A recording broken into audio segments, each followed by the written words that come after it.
জাতীয় পার্টির কার্যালয়ে আবারও হামলা। এই গত এক সপ্তাহে অন্তত 3 থেকে 4 বার জাতীয় পার্টির কার্যালয়ে হামলা হয়েছে, ভাঙচুর হয়েছে, অগ্নিসংযোগ করা হয়েছে। শুধু ঢাকার জাতীয় পার্টির কার্যালয়ই না, বাংলাদেশ ভিত্তিক প্রায় প্রতিটা জেলায় জাতীয় পার্টির কার্যালয়গুলোকে ভাঙচুর করেছে, অগ্নিসংযোগ করেছে। আওয়ামী লীগের দোসরের ট্যাগ দিয়ে জাতীয় পার্টিকে নিষিদ্ধ করার জন্য উঠে পড়ে বসেছে জামাত, এনসিপি, গণ অধিকার পরিষদ, এবি পার্টি সহ অন্যান্য ছোট ছোট দলগুলি। যদিও বিএনপি এ ব্যাপারে একত্রতা প্রকাশ করেনি। তো কেন হঠাৎ করেই জাতীয় পার্টির পিছনে এভাবে উঠে পড়ে বসেছে এই দলগুলি? এর দুইটি কারণ রয়েছে।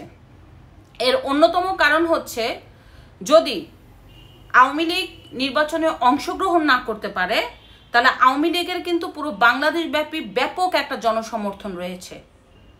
এই ভোটগুলি কোথায় যাবে? জাতীয় পার্টি যদি নির্বাচনে অংশগ্রহণ করে তাহলে আওয়ামী লীগের বিভিন্ন নেতাকর্মীরা জাতীয় পার্টির হয়ে কিন্তু বিভিন্ন জেলাভিত্তিক ইলেকশনে দাঁড়াবে এবং আওয়ামী লীগের ভোটগুলি কিন্তু চলে যাবে জাতীয় পার্টির ব্যানারে। সেক্ষেত্রে জাতীয় পার্টি প্রধান বিরোধী দল হিসাবে চলে যাচ্ছে সংসদে, আর জামাত যেতে পারবে না প্রধান বিরোধী দল হিসাবে। তৃতীয় বৃহত্তম দল হিসাবে সংসদে যাবে জামাত। এই যে দূরের পরিকল্পনা করে এর জন্যই জাতীয় পার্টিকে নিষিদ্ধ করার জন্য উঠে পড়ে বসেছে এনসিপি, জামাত, গণ অধিকার পরিষদ এবং এবি পার্টি সহ অন্যান্য দলগুলি।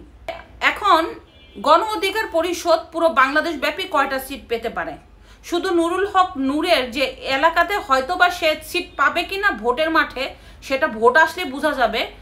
জনপ্রিয়তার প্রেক্ষাপট আর বাস্তব প্রেক্ষাপট ইলেকশনের দুই জিনিস। এনসিপির কথা না হয় বাদে দিলাম, শুধুমাত্র যদি ইলেকশন না হয় তাহলে কোনো অবস্থাতেই এবি পার্টি, এনসিপি, গণ অধিকারের পরিষদের যে নেতাকর্মীরা আছে এলাকা ভিত্তিক ইলেকশনে জয়ী হয়ে আসতে পারবে না। এর জন্যই আওয়ামী লীগের পরে এখন নিষিদ্ধ করার জন্য উঠে পড়ে বসেছে এই দলগুলি। কারণ এই দলগুলা চিন্তা করছে যদি জাতীয় পার্টিকে বাদ দেওয়া যায় তাহলে একটা সিলেকশন নির্বাচন করা সম্ভব বিএনপির সাথে লড়াই করে। দেখেন, ইতিমধ্যে জামাত এবং এবি পার্টি সহ অন্যান্য দল একটা বয়কট করার মতো সিস্টেম, যে পিআর পদ্ধতি ছাড়া ইলেকশন করবে না তারা। তো জাতীয় পার্টিকে যদি নিষিদ্ধ করা যায় তাহলে কিন্তু বিএনপি একটা গেরাকলে পড়ে যাবে। এক প্রকারে এই ইলেকশন যাতে প্রশ্নবিদ্ধ না হয় এর জন্য বাধ্যই হবে পিআর পদ্ধতিতে ইলেকশনে যাওয়ার জন্য। কিন্তু জাতীয় পার্টি যদি নিষিদ্ধ না হয় তখন জামাতকে অতটা গুরুত্ব দিবে না বিএনপি, কারণ জাতীয় পার্টি এখন একটা মোটামুটি বড় দল, আবার এখানে জয়েন হতে পারে আওয়ামী লীগের ভোটাররা। সেক্ষেত্রে জাতীয় পার্টিকে নিয়ে ইলেকশনে যেতে পারে বিএনপি। এটাই হচ্ছে মূল কথা।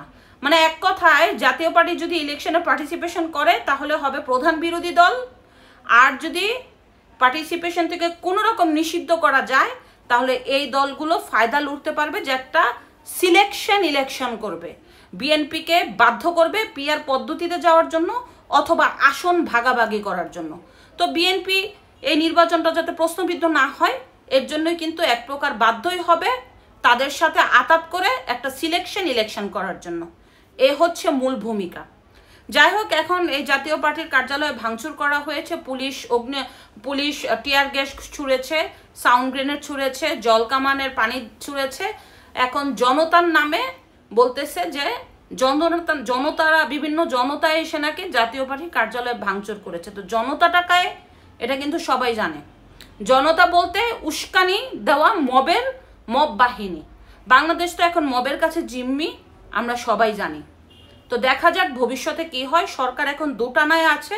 সরকার কি জাতীয় পার্টিকে বাদ দিতে পারছে না বিএনপির জন্য, কারণ বিএনপি এক কথায় পরিষ্কার যে জাতীয় পার্টিকে নিষিদ্ধ করা যাবে না, এটাও বিএনপি ভবিষ্যৎ চিন্তা করে বলেছে। আর এখন বিএনপিকে বাদ দিয়ে সরকার তো এত বড় ডিসিশন নিতে পারে না, তাহলে তো সরকার একদিনও টিকে থাকতে পারবে না তার এই ক্ষমতায়। এর জন্য বিএনপিকে প্রায়োরিটি দেওয়ার জন্যই জাতীয় পার্টিকে নিষিদ্ধ করতে পারছে না সরকার। কিন্তু ওইদিকে জামাত, এনসিপি, এবি পার্টি এবং গণ অধিকার পরিষদ সরকারকে বাধ্য করার চেষ্টা করছে এবং মব সৃষ্টি করার চেষ্টা করছে জাতীয় পার্টিকে নিষিদ্ধ করার জন্য। দেখা যাক সামনে কি হয়। ধন্যবাদ।